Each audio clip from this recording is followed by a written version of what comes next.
just Leon? Like, you don't have to put any fanciness on it or anything? What'd you say? Is your name just Leon? Like, do we Just Leon. All right. Yeah, very simple. All right, Justin, start it up whenever you're ready. We got it. It's all going. Four letters. Hold on a second. I think I need to raise up a little bit. There we go. Cool.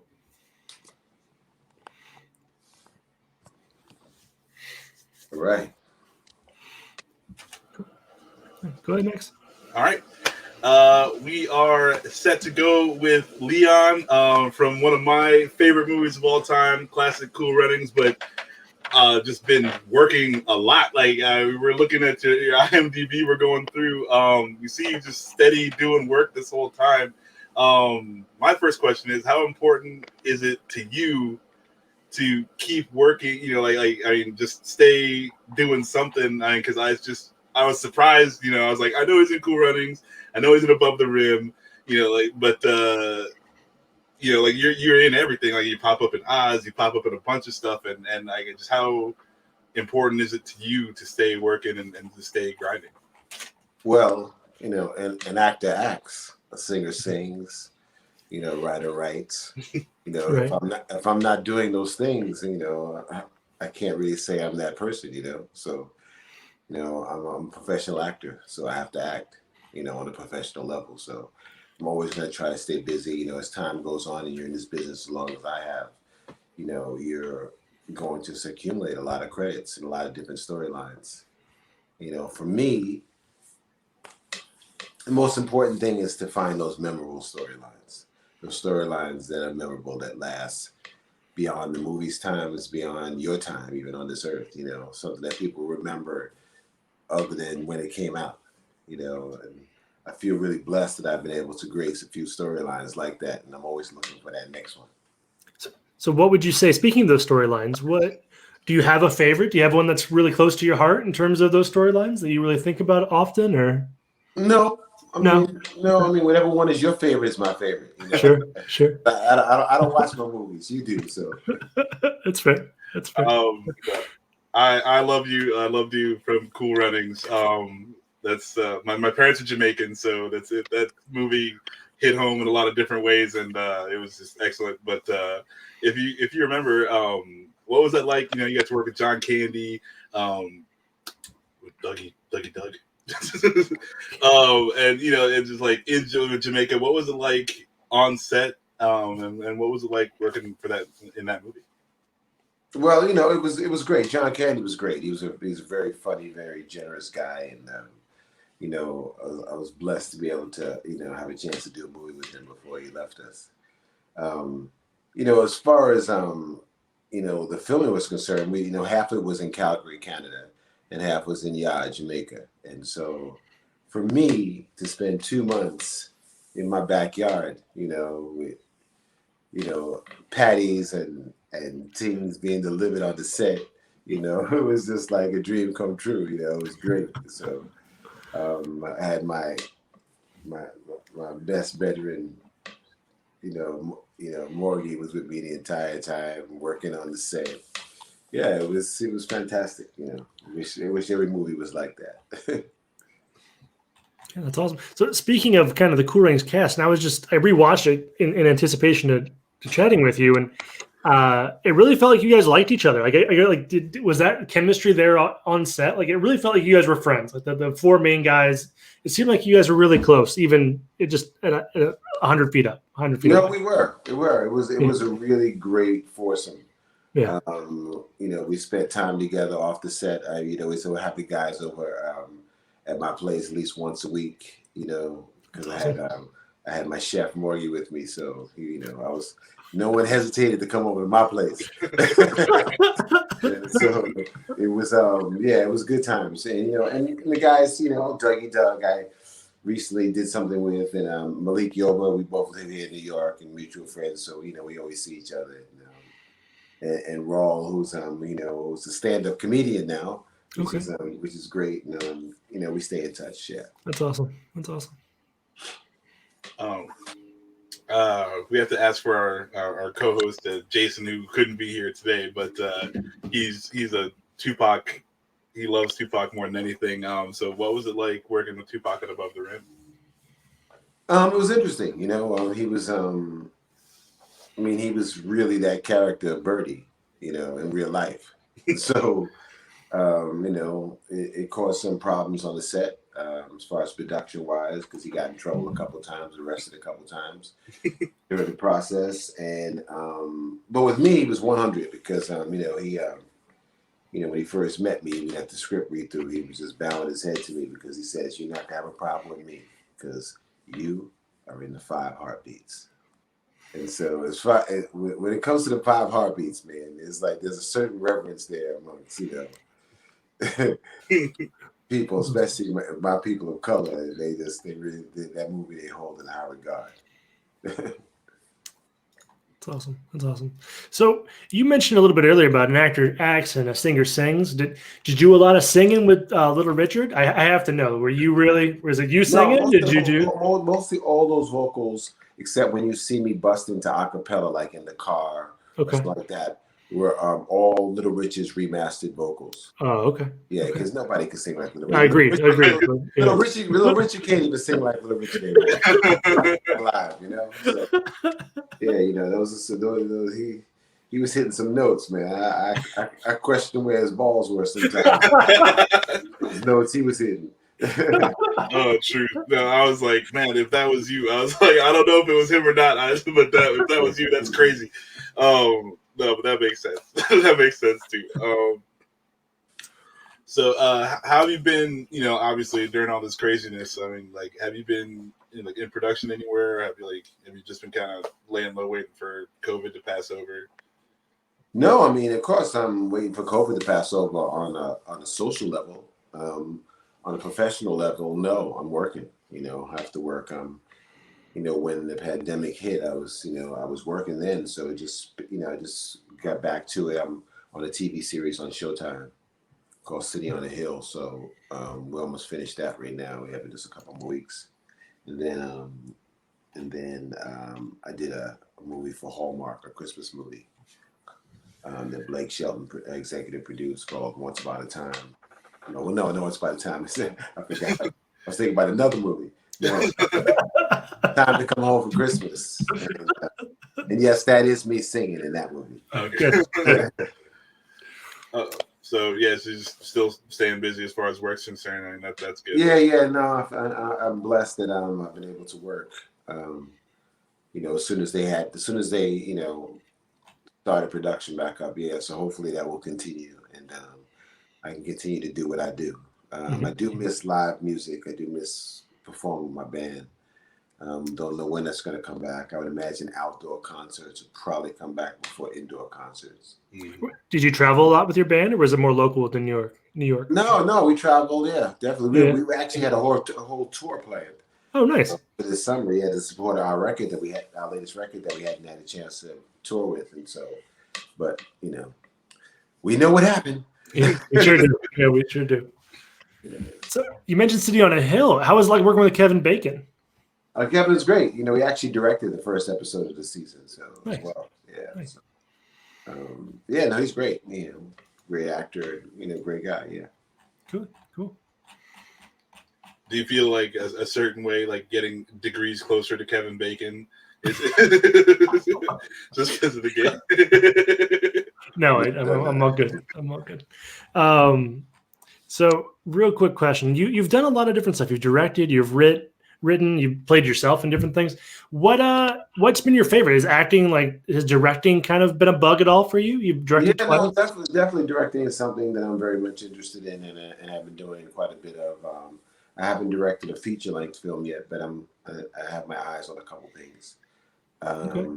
But yeah, no, without a doubt, it's a natural progression, for a storyteller. Which I consider myself to be as a storyteller. So yeah, it makes a ton of sense.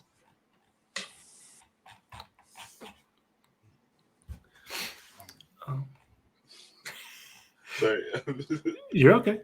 All right, so you played Little Richard, you played in Temptations, you do your band. Like how important is music to you, like personally, and You have a band? I'm sorry, what'd you say? and so how important is music to you personally, and like getting to express yourself in that way? The utmost importance. Music is the backbeat of my life. It's a large part of what I do on a day-to-day basis, and even in my career, both as an actor or as a performer. So yeah, music is very important. Yeah. So, So go ahead, Max. Oh, sorry. Has that helped you? Like like you said, you don't get to really be social, but like has your music helped you kind of keep your head straight during all this? well, to some degree, I did a music video over the summer. The World's Gonna Come Around, which is what my art for activism, and wrote a couple songs as well. And but I just miss rehearsing with my band. I miss performing live, doing gigs. Playing your music for people. It's something that if you ever get a chance to do, you realize how much of a rush and a feeling that is. Do you have a favorite gig that's like historic, like a certain venue, a certain like space that you're like, man, I really feel this energy in this crowd's been really great? Do you have a memory there? Yeah, sure. I mean, I'm happy to say I have some really great memories, and the first one that comes up to mind, I guess, would be the last date on a tour, a big tour that I did. Was at the Hard Rock Live. Okay, yeah, in Orlando. Yeah, really long stage too. I love that. I get to really move around. Yeah. I get to chew up some scenery. Explore the space. Yeah. It's awesome. Changing gears a little bit. So you're working. You said you just finished the Hallmark Christmas movie. Now, when you're working on a Hallmark Christmas movie, does like everyone is it like a little lighter, feel to the atmosphere as far as like like behind the scenes, because everyone's like, well, we're in a Hallmark Christmas movie because you're like they're all kind of the same, or did are people just like really in it? And obviously you're all professionals, but is there a lighter energy to that than let's say? Well, I mean, as a lighter energy, I would say in general, because the subject matter isn't as hardcore. But to make things real, no matter what story you're telling, you have to deal with it in a real way. And so, there are issues in there with people's deaths. In the story that I did, in which my wife passed away recently. The female lead, her mom passed away. And those are the things that brought us together there. And if you don't feel those things for real in that person, then I don't care what kind of story you're telling, it's just not believable to you. And so for me, the acting is always the same. It's for me to make you buy into whoever I am for real. Because once you do that, I can take you anywhere. I can take you to Venus, or I can take you around the corner to the bodega. You're gonna go with me because you're looking at me as a real character. Right. So that's my job. And so, whether it's a Hallmark movie or whether it's a vicious action movie, it's all the same for me as far as making the character real within that situation. So I was just kind of scrolling through your IMDb, and it shows you were the host for the Elbow Room. Yes. What was that like? What was like being a host? I'm always curious about like hosting things, either TV or movie or whatever. Like how does that go about? How do you practice for that? How do you train for that? Well, you don't have to train for it. It's something you throw yourself into. Hopefully, you have the type of personality that can be a host. Sure. Some people can do it, some people can't. But and that was fun. It was fun because it was we had some fun topics to discuss. Sure. And when you can discuss some things that really that are thought-provoking, as well as things that are also thought-provoking and fun, it's good. So it's a good situation. Yeah, I enjoyed it. Yeah, I bet. Sounds like a lot of fun. So I see you also produce some different stuff. What was like being a producer? That seems like a totally different role than an actor and a director, right? It seems a little different, a little bit. No, because in the sense you're putting all the pieces together. Sure. Producing something is a natural progression for an actor as well. Sure. You want to put the movie together. The elements together and make sure they work. When you see a movie get Best Picture Academy Award, that's who accepts it, the producer. That's fair. That's a good point. That's a good point. Director or actor. Okay. Yeah, that's a good point. That's awesome. So what do you look for when you're producing something? What are the keys to putting together the right mesh of people and sets and things like that, I would imagine? Well, it's different for different people. For me, sure, it's about everyone buying into, telling the story. I remember producing this movie a long time ago called Price of Kissing with myself and Paulie Perrette and Nicole Eckerd and the late Lou Rawls and Loretta Devine.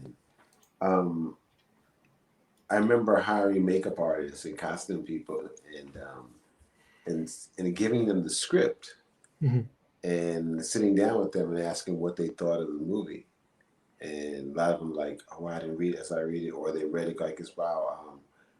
The producers never asked me what I think of the movie. I go, well, I care. Yeah. Because, I'm not a big studio or anything where I'm paying you a bunch of money. I need you to do this because you want to tell the story too. Sure.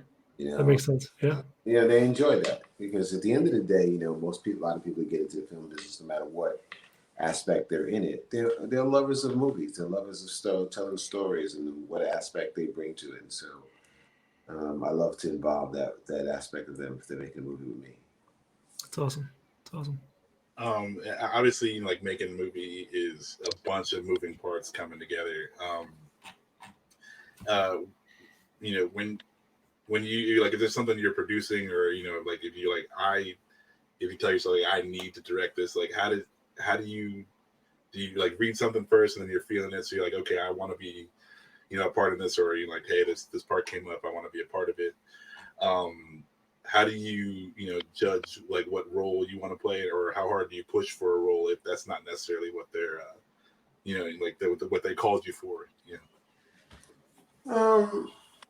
Well, it just depends. I mean, sometimes you get something comes across your desk, or you send something by your agent or whatever that you really feel for, and it's like, wow, I want to do this, I want to play this role, or I want to tell this story, or I have a way of telling this story that I think that I want to do, and I don't even know if I want to do it if someone else did it, and so that's the way it is. It's an automatic feeling, it's no different than being in a conversation with someone that you ultimately like. As the conversation goes on, if you turn each page, you're developing more of a situation where you feel like you like that person. You know what I'm saying? I think I want to be part of this for a little bit. Yeah. So you've been a part of a good mix of television and movies, and is there a stark contrast between kind of how those develop in terms of the storyline? Do you think you can draw the plot out a little bit more with a TV show? Obviously, I think, but like anything that really stands out to you in making either one? Well, yeah, I mean, it's a TV series is like you're saying, it is drawn out, and you can eventually get and flesh out characters that you can't do in a movie in 90 minutes or 2 hours, and so yeah. But some stories are just one-off stories. And they should be told that way. And lots of times I think TV series are made from those one-off stories, and they wind up diluting the story. Oh, you want to watch the TV series, and by season 4, it has nothing to do with the real story. That story's been told already, and now they're on to some other story. So yeah, I mean, I think there's certain things that lend themselves to be a continuing story. Because there's so many things that can develop, and there's some things that are just one-off stories, and that's why they should stay. Do you have a preference? Do you like TV better than, is the craft foods better at TV, television shows than movies? Do you have a preference at all? No, craft service is good either way, depending on the budget. Yeah, that's right. You know, I tend to like movies and Okay. theater most. I love the idea of telling one single story Mhm. at a time. But on a professional level and a lifestyle level, you know, a series is good because it allows you to, you know, be in one place and have more of a structure to your life. Mhm. You know, Put some roots down. wherever that series is shot, because you're shooting it and then you go home for a certain amount of time, and you know what you're doing, and you know it's different as opposed to, you know, this business is constantly, you know, not knowing what you're going to do or where you're going to be. Right. You know, Right. for you know, a stable life, and you know, a life that most people have and live. It's something that so many entertain and sacrifice. You know, it becomes rough after a while. You know, and Sure. you know, I'm blessed not to have, you know, kids at home, and you Mhm. know where it really affects them. But I imagine if you did, you know, that's hard on your family. For sure. For sure. Yeah, like you're saying, you know, you did half the production in Jamaica and half of the production in Canada, so you know, like that's on one movie. You're halfway across the world, like. Yeah, definitely, yeah, sure. Has there been a memorable location? I asked a similar thing with the music, but I feel like for movies and TV, there's probably a cool location that is more memorable than not. Yeah, there's quite a few of them that are very memorable. Of course, like Cool Runnings, of course, but you know, I did a movie called Buffalo Soldiers in Germany with Joaquin Phoenix, and I remember being out there for however weeks we out there, 7 weeks, whatever, and that was a very interesting situation. And you know, then I did a movie down in Chile, and Cool. that was very interesting. You know, yeah. Was So there an interesting language barrier? Sorry to interrupt you. yeah. Was there What'd you say? was there an interesting language barrier in Chile? Was it kind of hard to Well, yeah. negotiate? I mean, it's, you know, they're speaking Spanish, you know, and so it's. I wasn't sure if they But provided anybody. Yeah. but that's all that's interesting. It's just to see how people live and how people eat, Yeah. and just different cultures. It's, you know, it's great. You know, I remember you know, I spent 5 months in Italy shooting Cliffhanger. Yeah. And yeah, that was fantastic. You know, that's amazing. That's probably the best location because that was the most amount of time I spent. That's awesome. And everyone in the cast had a month and a half off at a certain Just to time. hang out in Italy? Yeah, because they had to do some kind of special effects, you know, and so Yeah. it was great. You know, it was nice. Well, you mentioned Cliffhanger. How was it working with Stallone then? Great. Stallone's a Really cool. great guy. You know, Stallone's a lot of fun, and very lively guy to be around. Yes, I enjoyed it. That's awesome. That's awesome. All right, we don't want to take up too much more of your time. We really appreciate you coming on, Leon. The great, I mean, just dude's been in everything. Check it out. But no, from I've been a kid, like I've been watching this guy just do it up, and you're an excellent actor. One of my favorite. Just Thank you. I appreciate that. Keep watching me. yeah, keep watching him. He's out there. Big up to Eileen Shapiro, because that's how this happened. Right, for sure. For sure. But no, go ahead. Let us know like the name of your band. Let us know like, you know, what's the record, where, you know, where they can find you, where they can find you. Yeah, and my band is Leon and the Peoples, and you know, we play a mixture between soul and reggae music, and That's awesome. you know, and so yeah, please check us out. Our latest singles, Sometimes I Wish I Was Single. I like that. And yeah, anywhere you buy music, whether it's iTunes, Amazon, you know, Spotify, we have our own channel on Pandora. Yeah, Leon and the Peoples. Yeah, come check us out. Cool. All right, Please do. cool. Yeah, and check out Leon on Showtime. He's about the show's going on right now. Dude, thank you so much for coming on. I really appreciate it. This is really awesome. Man. You guys keep doing your thing, okay? Yeah, we'll do. Thank you, sir. Appreciate it. Thank you so much. Okay. Definitely. See ya. Have a nice night.